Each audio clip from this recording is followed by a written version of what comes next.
Audiobooks for Everyone presents The Wonderful Wizard of Oz by L. Frank Baum. Chapter 1. The Cyclone. Dorothy lived in the midst of the great Kansas prairies, with Uncle Henry, who was a farmer, and Aunt Em, who was the farmer's wife. Their house was small, for the lumber to build it had to be carried by wagon many miles. There were 4 walls, a floor, and a roof, which made one room, and this room contained a rusty-looking cook stove, a cupboard for the dishes, a table, 3 or 4 chairs, and the beds. Uncle Henry and Aunt Em had a big bed in one corner, and Dorothy a little bed in another corner. There was no garret at all, and no cellar, except a small hole dug in the ground, called a cyclone cellar, where the family could go in case one of those great whirlwinds arose, mighty enough to crush any building in its path. It was reached by a trapdoor in the middle of the floor, from which a ladder led down into the small, dark hole. When Dorothy stood in the doorway and looked around, she could see nothing but the great gray prairie on every side. Not a tree nor a house broke the broad sweep of flat country that reached to the edge of the sky in all directions.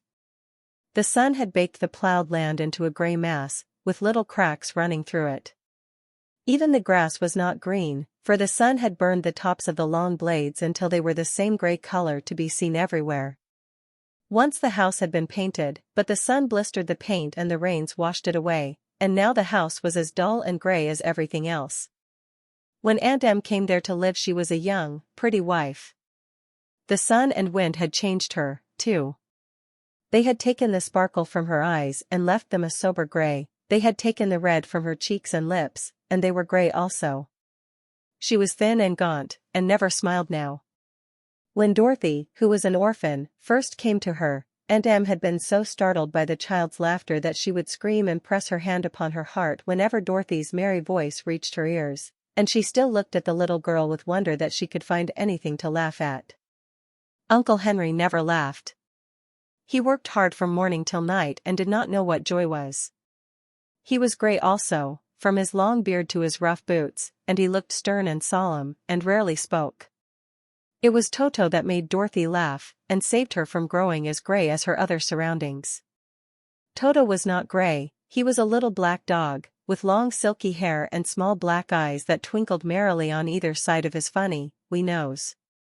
Toto played all day long, and Dorothy played with him, and loved him dearly. Today, however, they were not playing. Uncle Henry sat upon the doorstep and looked anxiously at the sky, which was even grayer than usual. Dorothy stood in the door with Toto in her arms, and looked at the sky too. Aunt Em was washing the dishes. From the far north they heard a low wail of the wind, and Uncle Henry and Dorothy could see where the long grass bowed in waves before the coming storm. There now came a sharp whistling in the air from the south, and as they turned their eyes that way they saw ripples in the grass coming from that direction also. Suddenly Uncle Henry stood up. "There's a cyclone coming, Em," he called to his wife. "I'll go look after the stock." Then he ran toward the sheds where the cows and horses were kept. Aunt Em dropped her work and came to the door. One glance told her of the danger close at hand. "Quick, Dorothy," she screamed. "Run for the cellar." Toto jumped out of Dorothy's arms and hid under the bed, and the girl started to get him. Aunt Em, badly frightened, threw open the trapdoor in the floor and climbed down the ladder into the small, dark hole. Dorothy caught Toto at last and started to follow her aunt. When she was halfway across the room there came a great shriek from the wind, and the house shook so hard that she lost her footing and sat down suddenly upon the floor. Then a strange thing happened. The house whirled around 2 or 3 times and rose slowly through the air. Dorothy felt as if she were going up in a balloon. The north and south winds met where the house stood, and made it the exact center of the cyclone. In the middle of a cyclone the air is generally still, but the great pressure of the wind on every side of the house raised it up higher and higher, until it was at the very top of the cyclone, and there it remained and was carried miles and miles away as easily as you could carry a feather. It was very dark, and the wind howled horribly around her, but Dorothy found she was riding quite easily. After the first few whirls around, and one other time when the house tipped badly, she felt as if she were being rocked gently, like a baby in a cradle. Toto did not like it.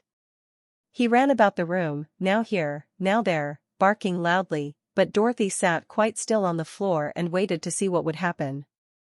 Once Toto got too near the open trapdoor, and fell in, and at first the little girl thought she had lost him. But soon she saw one of his ears sticking up through the hole, for the strong pressure of the air was keeping him up so that he could not fall. She crept to the hole, caught Toto by the ear, and dragged him into the room again, afterward closing the trapdoor so that no more accidents could happen. Hour after hour passed away, and slowly Dorothy got over her fright, but she felt quite lonely, and the wind shrieked so loudly all about her that she nearly became deaf. At first she had wondered if she would be dashed to pieces when the house fell again, but as the hours passed and nothing terrible happened, she stopped worrying and resolved to wait calmly and see what the future would bring. At last she crawled over the swaying floor to her bed, and lay down upon it, and Toto followed and lay down beside her. In spite of the swaying of the house and the wailing of the wind, Dorothy soon closed her eyes and fell fast asleep.